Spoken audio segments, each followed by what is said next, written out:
Assalamualaikum warahmatullahi wabarakatuh. Perkenalkan, saya Anissa Puspitasari, NIM G2B2 19011, Program Studi S1 Ilmu Gizi, Universitas Muhammadiyah Semarang. Saya akan membahas mengenai akar masalah keamanan pangan jajanan anak sekolah atau PJAS dengan studi kasus pada bakso, makanan ringan, dan mie.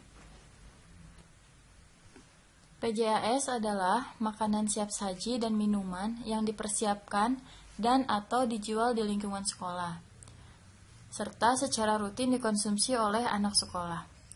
Contohnya seperti makanan tradisional, jajanan pasar, es, kudapan, bakso, makanan ringan.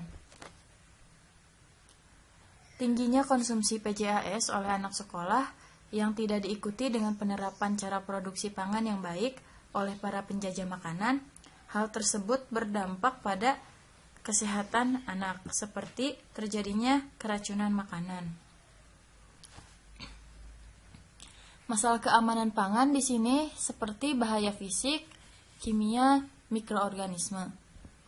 Menurut BPOM RI pada tahun 2010, ada 140 kasus KLB keracunan pangan, di mana 15% disebabkan oleh PJAS. Untuk meminimalisir terjadinya keracunan makanan, BPOM RI membentuk Gerakan Aksi Nasional PJAS.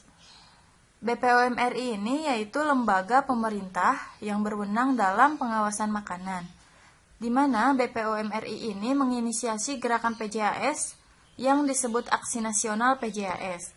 Gerakan ini bertujuan untuk meningkatkan keamanan, mutu, dan gizi PJAS. Pada tahun 2011 sampai 2013, BPOM RI melakukan penelitian pada PJAS di 3.950 SD atau MI di seluruh Indonesia. Adapun jenis PJAS yang ditarik yaitu seperti bakso, makanan ringan, mie, makanan tradisional, dan jajanan pasar. Bahan penelitian berupa data sekunder dari program pengawasan oleh Direktorat Inspeksi dan Sertifikasi BPOM RI pada tahun 2011, 2012, sama 2013. Untuk data terdiri dari provinsi, nama sekolah, kota atau kabupaten, kode sampel, nama produk, nama penjual, jenis PJAS, parameter keamanan PJAS yang diuji, kemudian ada metode pengujian parameter, hasil uji, dan hasil akhir. Untuk data tersebut dikategorikan menjadi dua atau dibagi menjadi dua, yaitu PJAS yang tidak memenuhi syarat atau TMS, dan jenis PJAS, serta parameter keamanan. Tujuan penelitian untuk tujuan umum yaitu merumuskan strategi perbaikan secara berkelanjutan. Tujuan khususnya yaitu mengidentifikasi jenis PJAS yang paling sulit memenuhi persyaratan keamanan pangan, kemudian menentukan parameter keamanan pangan pada bakso, mie, dan makanan ringan yang sulit untuk dicapai, dan yang terakhir yaitu merumuskan langkah-langkah perbaikan mutu dan keamanan pada bakso, mie, dan makanan ringan.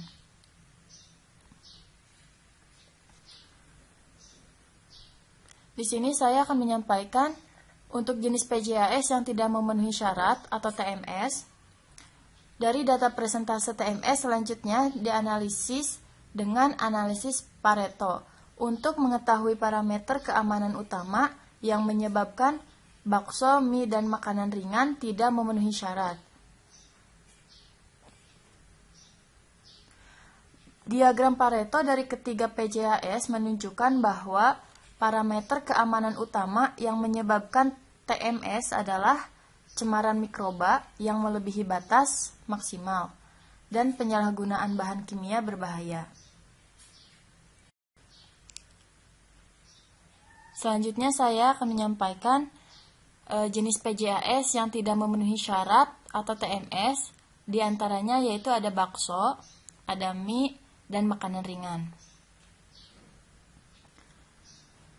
Diagram Pareto dari ketiga PJAS menunjukkan bahwa Parameter keamanan utama yang menyebabkan TMS adalah cemaran mikroba yang melebihi batas maksimal dan adanya penyalahgunaan bahan kimia berbahaya.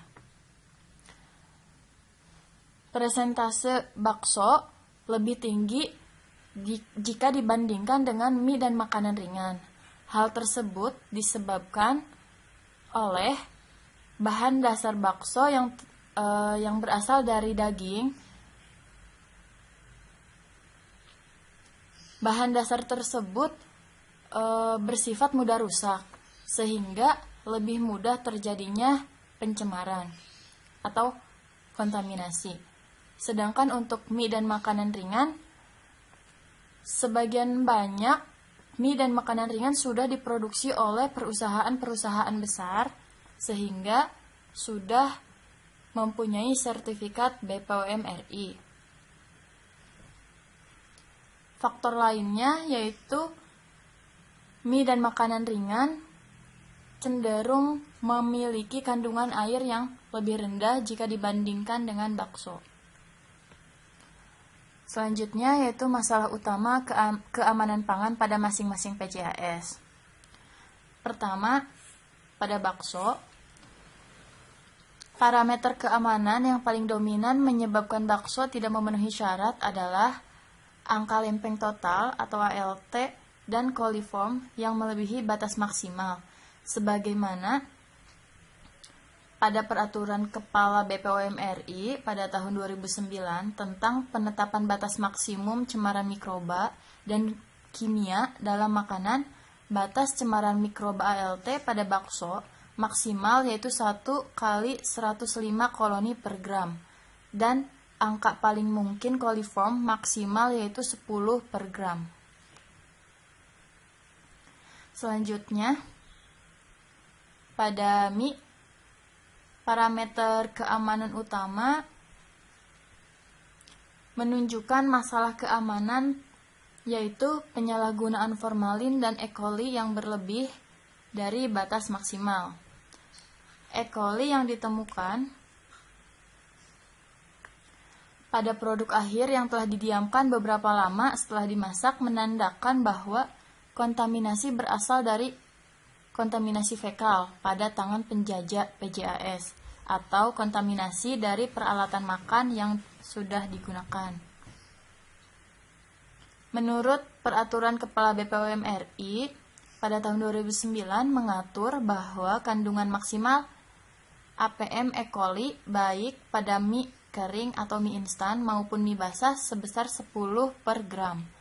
Masalah keamanan pangan utama pada makanan ringan adalah penyalahgunaan bahan tambahan berbahaya, yaitu seperti boraks dan rodamin B. Penambahan boraks pada bahan pangan dilarang sesuai dengan Peraturan Menteri Kesehatan Nomor 33 Tahun 2012 tentang bahan tambahan pangan. Sedangkan Peraturan Menteri Kesehatan Republik Indonesia Nomor 239 Menkes tentang zat warna tertentu yang dinyatakan sebagai bahan berbahaya menyebutkan bahwa rodamin B termasuk salah satu dari 30 zat warna yang dilarang.